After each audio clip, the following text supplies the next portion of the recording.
A Igreja e os Julgamentos. Este será o título da nossa 11ª lição, do primeiro trimestre do ano de 2023, da classe Juvenis.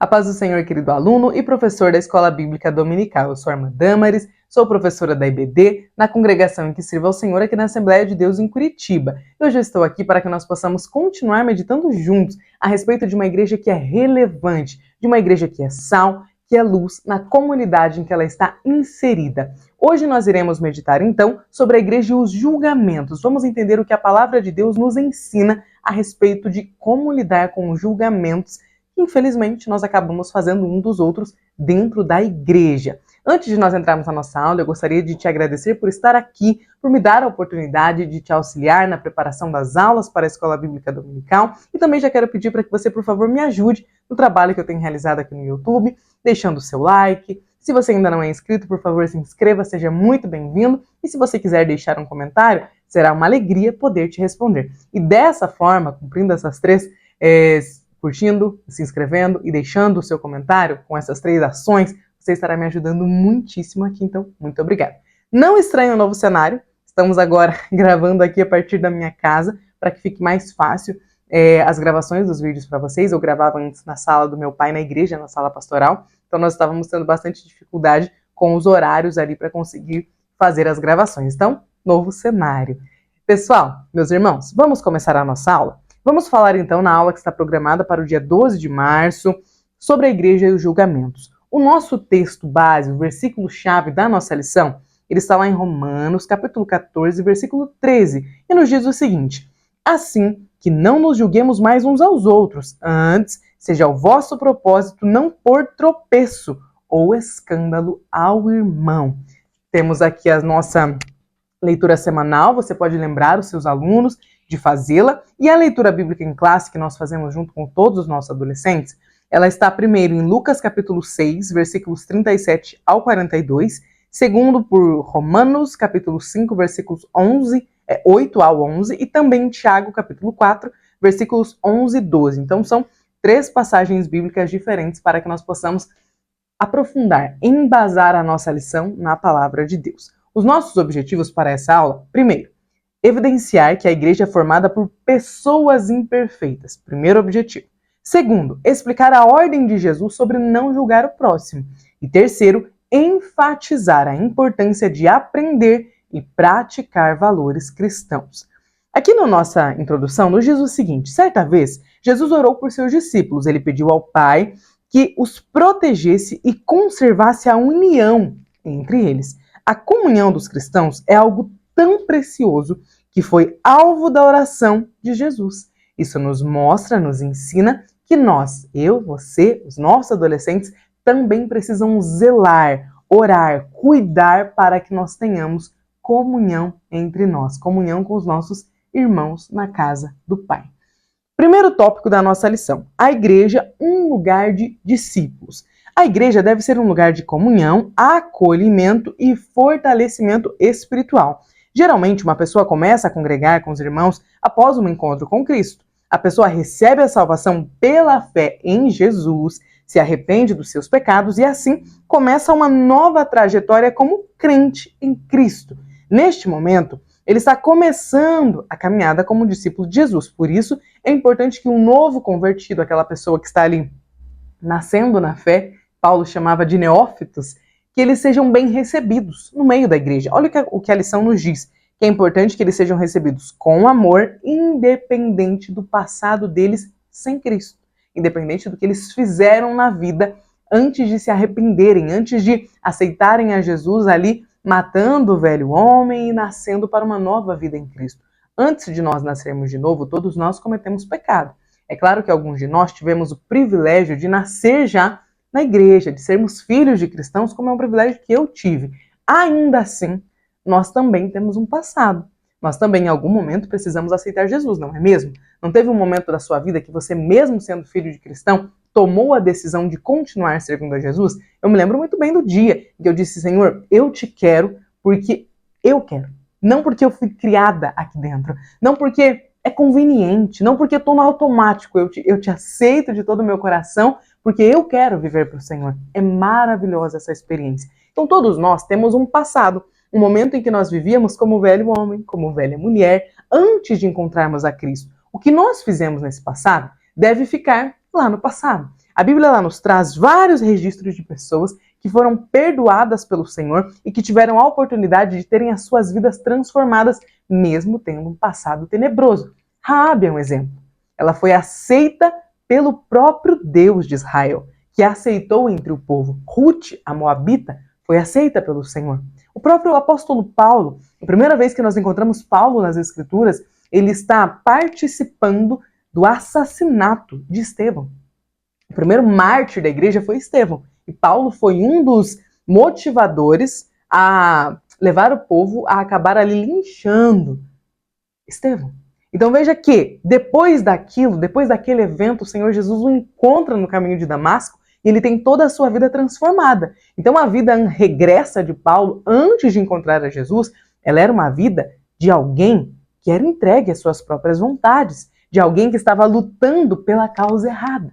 Muitos dos nossos irmãos em Cristo, na igreja, vão chegar até a casa do Senhor com um passado. E os nossos adolescentes precisam entender que o que nós fizemos antes de aceitarmos a Jesus, antes de o Senhor nos encontrar no caminho de Damasco, deve ficar no passado. Olha só o que a lição vai nos ensinar, nos continua ensinando aqui no primeiro tópico. Jesus, o nosso Salvador, ele nos redime. Ele redime o pecador de todos os seus pecados. Ele nos perdoa e ele nos dá uma nova vida que agora é orientada pelo Espírito de Deus. Portanto, nenhuma condenação há. Nenhum pecado, por maior aos olhos humanos que ele seja, resiste à justificação que Cristo nos dá através do seu sangue vertido na cruz. A partir desse momento, que o novo convertido passa, a fazer parte da noiva de Cristo, ocorre na vida dele uma transformação espiritual que acontece de forma gradual, à medida que o cristão caminha com o Senhor. É claro que a pessoa que está chegando na igreja, ela não tem uma vida de alguém que já está ali há 30 anos, de alguém que já tem uma experiência de décadas de fé.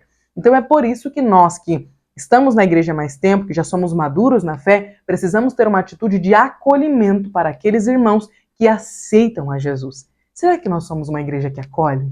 Será que a igreja que eu e você, professor, participamos, ela é acolhedora? Será que nós temos ensinado os nossos adolescentes a ser também uma igreja acolhedora? A fazer parte de uma igreja que abraça as pessoas, mesmo que elas tenham um passado que não é dos mais bonitos? Que o Senhor Jesus nos ajude a primeiro abraçar, a primeiro acolher as pessoas, auxiliá-las no discipulado, no caminhar com Cristo, naquele momento que é tão difícil, porque ao mesmo tempo que você está tão empolgado, é tão lindo ver uma pessoa que acabou de aceitar Jesus, ele acabou de nascer de novo, então ele está ali experimentando a fé tão bonito, mas ao mesmo tempo é uma fé tão frágil, porque é uma fé ainda que não compreendeu, que não tem profundidade, que está só começando. Então nós precisamos ser, nós cristãos mais maduros, ainda mais professores da EBD, capazes de servir de coluna para auxiliar esses irmãos que estão chegando na igreja, que ainda estão sem entender muito bem o que é a fé. É preciso que nós sejamos discipuladores. Amém? Então a igreja, ela não é formada por pessoas perfeitas, mas sim por pessoas perdoadas e santificadas. Sabe quando nós achamos que a igreja deve ser um lugar onde as pessoas nos abraçam, onde as pessoas nos aceitam, como eu estou falando aqui que a igreja deve ser? É claro que isso é o que nós devemos fazer. Porém, nós somos todos seres humanos, falhos, miseráveis. Se nós não cuidarmos, nós nos entregamos às concupiscências da nossa carne e falhamos miseravelmente. Por isso que a igreja não é um lugar de pessoas que não erram, de pessoas que não falham. A igreja é um lugar de pessoas perdoadas, de pessoas que já erraram muito, mas que agora possuem uma diferença. Quando erram, quando acontece um deslize, é exatamente o termo que eu estou usando, é um deslize, não é uma constante. Pessoas que estão na igreja, que fazem parte da noiva de Cristo, são pessoas que às vezes passam por alguns acidentes na caminhada com o Pai e acabam pecando, acabam errando, mas não são pessoas entregues à prática do pecado. A diferença de alguém que busca a santificação todos os dias é que essa pessoa ela tem consciência de que o pecado está ali, de que é perigoso acabar caindo e pecando. Ela precisa ter consciência de que ela está em pé, mas pode cair. Já a pessoa que está no mundo, ela não tem essa consciência. Ela vive uma vida entregue ao pecado, muitas vezes sem nem saber que o que ela está fazendo é pecado. Então a diferença de quem está na igreja e de quem não está na igreja é que nós temos consciência dos nossos erros e de que nós somos perdoados pelo Senhor Jesus. Voltando aqui, precisei atender o interfone, mas já estou de volta. Irmãos, veja aqui, quando nós estamos em Cristo, que é o versículo aqui do final deste parágrafo do primeiro tópico, vai nos dizer que quando alguém está em Cristo, ele é nova criatura e as coisas velhas já passaram e eis que tudo se fez novo. Então, quando nós chegamos à casa de Deus, tudo na nossa vida está se fazendo novo e os nossos pecados do passado, eles devem ficar lá no passado, porque o Senhor está nos dando a oportunidade de começar tudo de novo. É claro que a igreja é um lugar de pessoas redimidas, mas não de pessoas perfeitas. É um lugar de pessoas que já passaram pelo processo de santificação inicial, mas não de santificação final. O único lugar em que nós alcançaremos a perfeição, a santificação total, completa, é no céu. Enquanto nós estamos aqui, nós continuamos lutando com a nossa carne, com o nosso pecado, com as nossas falhas, com as nossas misérias. E as pessoas que chegam, que são novos convertidos, também em algum momento acabarão cometendo um pecado ou outro. Então os nossos adolescentes precisam aprender conosco, assim como os novos convertidos, que mesmo quando alguém que possui uma relevância dentro da nossa igreja ou no ministério, às vezes do país todo, acaba errando, falhando, caindo, pecando, aquela pessoa, ela é um ser humano, ela está sujeita a pecar, assim como nós. Então, por mais que você admire alguém, um cantor, um pastor, um pregador, alguém famoso, se aquela pessoa cair, você não pode se escandalizar com aquilo e pensar, não, mas se ele caiu, imagina eu. Não é assim. Se até o apóstolo Pedro, que caminhou com Jesus, errava, se até o apóstolo Paulo errava, pecava, veja que todos nós estamos suscetíveis aos erros. É possível que um acidente ou outro aconteça, mas em nome de Jesus, não é uma prática que tem dentro das nossas igrejas. Amém? Vamos então para o nosso segundo tópico. O que Jesus ensinou sobre o hábito de julgar o próximo? O evangelista Lucas registrou as instruções de Jesus sobre o hábito de julgar uma pessoa. Jesus foi enfático ao dizer, não julgueis. Em sua época, havia certos grupos religiosos que se viam como santos e perfeitos diante de Deus, porque se dedicavam a cumprir tradições e costumes judaicos, os escribas e fariseus. A autoaprovação desses religiosos gerava neles um senso de superioridade espiritual, fazendo com que se sentissem em condição de julgar os demais. Jesus os chamou de condutores de cego. Jesus disse, vocês são cegos guiando outros cegos. Vocês já tentaram guiar? Inclusive tem uma dinâmica, né, que a gente acaba fazendo vezes outra com a classe de adolescentes. Talvez você já tenha feito, professor. Alguém de olhos fechados tentando guiar outra pessoa de olhos fechados. Vai dar errado. É necessário que para que uma pessoa possa guiar um cego, possa dar o braço para que um cego possa andar, atravessar uma rua, né? Enfim, essa pessoa precisa enxergar. Imagina alguém tá afogando, aí pula para salvar, porque aquela pessoa que está afogando, alguém que também não sabe nadar. Não é possível. Então Jesus vai dizer que este grupo de religiosos, os escribas e os fariseus, eram como se fossem cegos, guiando outros cegos. Eles que se achavam tão perfeitos, tão puros, tão santificados, porque seguiam a lei e as tradições, na verdade, receberam de Jesus a seguinte constatação sobre quem eles eram, cegos espirituais. Oxalá que nós, eu e você, professor, não recebamos jamais uma fala tão dura de Jesus, mas que nós possamos crescer em graça e em conhecimento, que nós possamos estar cada dia mais perto do nosso Pai, para que nós não sejamos cegos espirituais. Amém?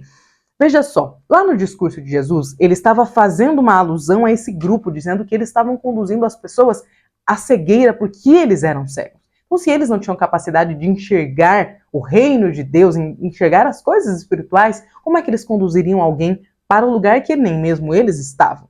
Então, Jesus vai dizer que, em vez de uma pessoa focar nos erros, né, no caso deles ali dos fariseus, focarem nos erros dos outros, nas falhas, nas misérias, nas dificuldades que as outras pessoas apresentavam, eles deviam focar na deles. Eles estavam tão acostumados a assumir uma posição de santidade, aquela coisa de, né, aquela altivez, que eles nem perceberam que eles estavam tão longe de Deus quanto as pessoas que eles achavam que também estavam. Então o Senhor vai dizer a eles que era preciso tirar primeiro o argueiro do olho deles, para que depois eles pudessem corrigir as outras pessoas. Então, cada discípulo de Jesus deve avaliar a si mesmo e tratar das traves que estão nos seus próprios olhos. Porque eles viam ali um cisquinho no olho do outro, esquecia que no olho deles tinha uma trave, tinha algo ali que chamava muito mais atenção. Esse é o problema do julgamento. Porque quando eu assumo a posição, quando eu acho que posso sentar na cadeira de julgador, que era o que os fariseus e os escribas faziam, o que eu estou fazendo, na verdade, é assumindo uma posição que não pertence ao ser humano. Nós não temos condições de julgar as outras pessoas, principalmente quando nós é que precisamos corrigir as nossas falhas.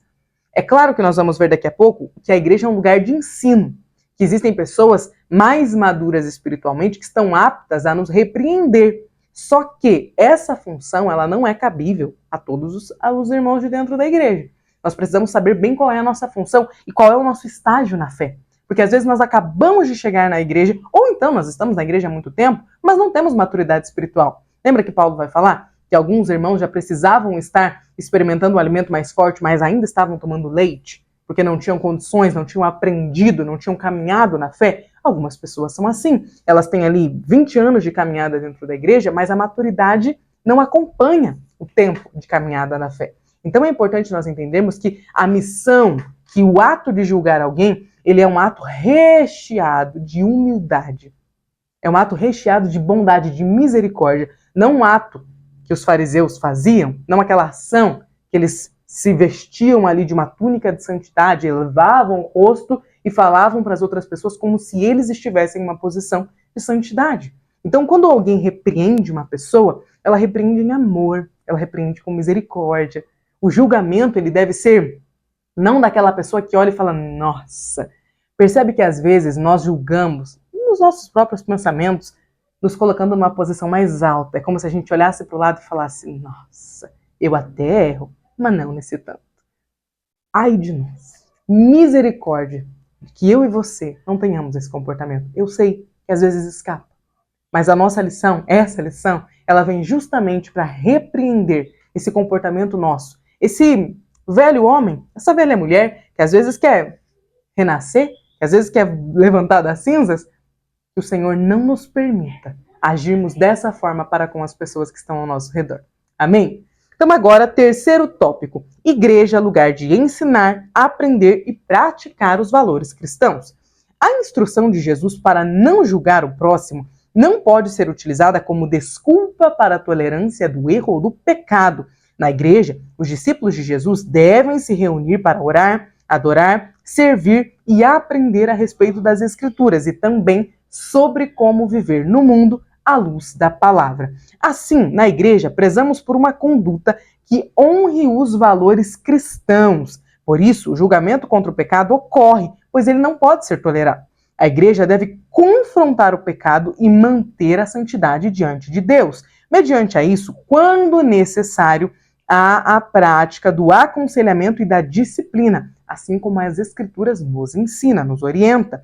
O objetivo da exortação e da disciplina é tratar, é ensinar e é fortalecer o cristão espiritualmente. Veja que aconselhamento, disciplina, que correção, que não tolerar o pecado é diferente de julgar. Porque o julgamento, ele é vazio. É simplesmente um ato de que absurdo que você fez. É só um ato de incompreensão com a pessoa. É só um ato de correção, só que é uma correção vazia. A correção que a palavra de Deus nos ensina, ela nos mostra que é alguém que está corrigindo em amor. A correção que a palavra de Deus nos ensina, ela tem o objetivo de ensinar. Ela tem o objetivo de exortar. E ela tem o objetivo de fazer com que o pecador deixe de pecar e volte para uma vida de santidade.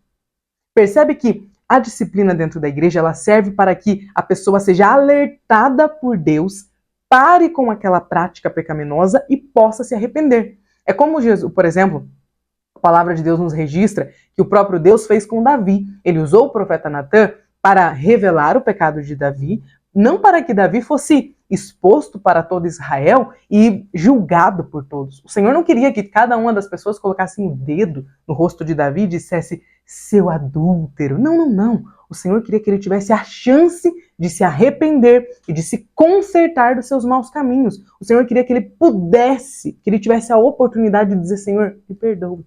E não é possível dizer, Senhor, me perdoe, quando eu não me arrependo.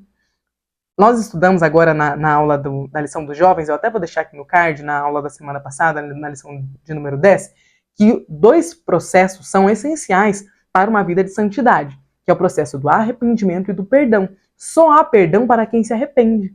E o perdão ele está justamente à disposição do pecador que se arrepende. Então veja que o julgamento na igreja, quando ele vem, né, apenas no sentido de exposição, ele é vazio. Agora, quando há um julgamento no sentido de correção, ali por parte de um superior, por parte de um líder, por parte dos pastores, ele está acontecendo para aquela pessoa, para que, né, aquela pessoa deixe de errar, para que ela tenha a oportunidade de se arrepender dos seus maus caminhos e voltar a ter comunhão com Deus.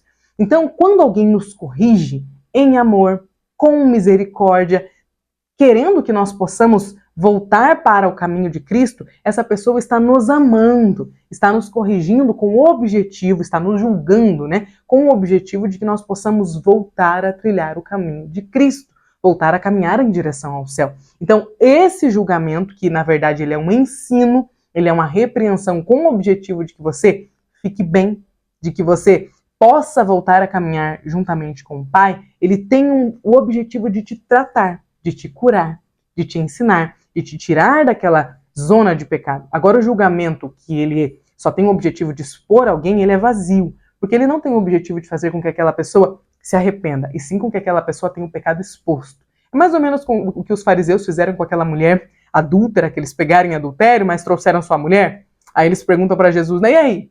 Querem pegar Jesus numa saia justa? Jesus se abaixa na areia ou na terra e se escreve lá, aquele que não tem pecado. Atire a primeira pedra. É o mesmo para nós. Porque trazer uma pessoa que foi pega em pecado diante de Jesus e dizer, olha aí, Senhor, isso não é amor. Isso não é o amor que o Senhor deseja que exista entre os irmãos. Ali, a comunhão que deve existir. Quando nós amamos uma pessoa, nós não a repreendemos em público. Existe uma repreensão ali quietinha, em silêncio. E se não cabe a você a repreensão, você pode orar por aquela pessoa que você sabe que está passando por um momento de dificuldade e que está perdendo a guerra contra a sua própria carne. É melhor que nós possamos ter uma atitude de amor, porque dentro da igreja é esperado uma comunhão entre os irmãos. Então essa atitude de dedo em riste, de tô vendo, de fiscais, não é uma atitude de um cristão. Um cristão verdadeiro é alguém que preza pela comunhão entre os irmãos. É alguém que olha para alguém que está caindo, que está errando, cuida para que não caia e ora por aquele irmão. E ajuda aquele irmão em oração, intercede por ele. Chega no braço dele e diz assim, eu estou com você. Você quer ajuda para orar? Você quer ajuda? Eu posso jejuar com você. Eu posso interceder por você. É alguém que se dispõe a ser um ombro amigo. É alguém que vê a pessoa caindo e não ri do tombo que ela tomou, mas é alguém que se dispõe a ajudar. Que o Senhor levante mais pessoas dentro das nossas igrejas que possam prezar pela comunhão, que possam agir como verdadeiros profetas de Deus e não como fariseus, que queriam expor as pessoas apenas para levá-las ao ridículo, apenas para fazer cumprir uma lei que eles mesmos não cumpriram. Nosso quarto tópico, a igreja é lugar de comunhão. Para muitas pessoas, a igreja é um lugar de recomeços. Pessoas que perderam rumo ou que tiveram as suas vidas destruídas por causa do pecado encontram na igreja o seu lugar de refúgio. No contexto social que nós vivenciamos nos dias de hoje, é muito comum as pessoas sofrerem agressões verbais ou físicas e quando elas chegam na igreja, trazem pesos e traumas, sentimentos que precisam ser tratados. O trabalho da igreja é acolher, aconselhar. O trabalho da igreja é acolher essas pessoas, tratar o espiritual com ensinamentos, aconselhamentos e orações. Por isso, a igreja precisa ser um ambiente saudável, onde a comunhão e não a exposição é valorizada. Quem chega na igreja precisa encontrar ali amor, misericórdia, apoio mútuo e instrução bíblica. Cada membro deve contribuir para a preservação da comunhão e da unidade na igreja local. Existem atitudes que fortalecem a igreja, né? Como a receptividade, o respeito, a comunicação assertiva, a honra e o perdão. Amém? Que nós possamos, em Cristo Jesus, estimular os nossos adolescentes a conseguirem ser uma igreja que acolhe, uma igreja que abraça, uma igreja que ora, uma igreja que preza pela comunhão, uma igreja que vê alguém errando e não aponta o dedo para a pessoa, mas ora por aquela pessoa. E aqui, vale lembrar algo que a lição nos colocou aqui na interação, na lição de professor está na página 79. Vocês já ouviram falar da cultura do cancelamento? Eu tenho certeza que os nossos adolescentes, os nossos juvenis já ouviram falar. Então, professor, você pode perguntar a eles o que é a cultura do cancelamento. Caso você não saiba, é um movimento que existe nas redes sociais em que uma pessoa é pega em uma contradição, em uma falha, em um momento ali que ela acaba falando algo que não é politicamente correto. E essa pessoa ela é cancelada em grupo. Várias pessoas em massa começam a fazer publicações, tweets, comentários, expondo aquela pessoa, expondo o erro dela, a falha dela. Isso é chamado de cultura do cancelamento. Veja que a lição vai nos dizer que na igreja não há espaço para a cultura do cancelamento. Então, quando nós vemos uma pessoa errando, pecando, seja uma pessoa da nossa igreja, ou mesmo uma pessoa que é da igreja, mas não da nossa congregação, né, de âmbito nacional, um cantor, um pregador, um palestrante, enfim, nós não podemos, como cristãos, jamais fazer parte da cultura do cancelamento. Seja do cancelamento de irmãos nossos na fé, ou de pessoas que não conhecem a Jesus ainda, porque, eu tô vendo todo mundo ali falando mal do fulano, então eu vou fazer parte da hashtag vamos ali, tacar pau no fulano. Não funciona assim quando nós somos cristãos. Quando nós somos cristãos, nós cuidamos de estar em pé. Porque estando em pé, nós estamos passíveis de acabar caindo. Então, quando eu vejo meu irmão tropeçando, eu clamo por misericórdia a Deus, por ele e por mim, para que eu não seja o próximo a tropeçar. Porque a falha que aquele irmão cometeu, eu também sou passível de cometer. Às vezes, a posição de julgamento, de julgador, de lançar o dedo, ela é uma posição que traz um tipo de alimento para o nosso orgulho, que traz um tipo de alimento para a nossa carne pecaminosa. E essa posição de pecador, você errou, eu pelo menos não faço esse tipo de coisa. Olha só que absurdo. Essa posição ela é muito perigosa. Porque às vezes a pessoa que está fazendo isso, ela realmente não cometeu os pecados que ela está vendo o outro cometer, mas ela está cometendo um outro pecado.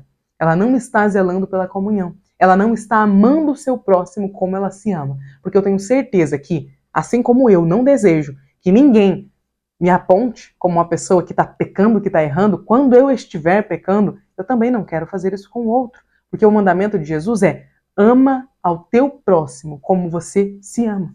Então, como eu me amo, eu não quero ser exposta. Se em algum momento eu pecar, eu errar, eu falhar, eu quero que a minha liderança me acolha e me exorte, me corrija em amor. Me corrija com misericórdia, porque é assim que eu tenho agido com as pessoas ao meu redor. Eu espero receber o mesmo. Então, se todos nós cristãos tivermos esse posicionamento de só corrigir o próximo em amor, se eu tiver essa oportunidade, ou então, eu vi o meu irmão falhando, mas eu não posso corrigi-lo, eu não estou nessa posição, então eu vou orar por ele. Então eu vou chegar no meu líder e vou falar: líder, só pro líder, para mais ninguém. Não precisa sair fofocando para ninguém. Ensina os seus adolescentes, professor, porque eu sei que entre os adolescentes a fofoca é muito comum. Então não precisa contar para ninguém, fala só pro líder. O líder, eu vi, aconteceu, infelizmente, e vamos ajudá-lo. Eu vou só orar. E aí o líder faz o papel dele. Se todos nós cristãos agirmos dessa forma, nós teremos uma igreja que é relevante na sociedade, que é sal e que é luz, porque preserva pela comunhão, que foi motivo da oração de Jesus e que, portanto, deve ser motivo das nossas orações também. Amém? Professor, eu desejo que Jesus te abençoe nessa aula, que o Espírito Santo coloque as palavras certas na sua boca. Em nome de Jesus, será uma aula maravilhosa. Deus abençoe e até a próxima aula.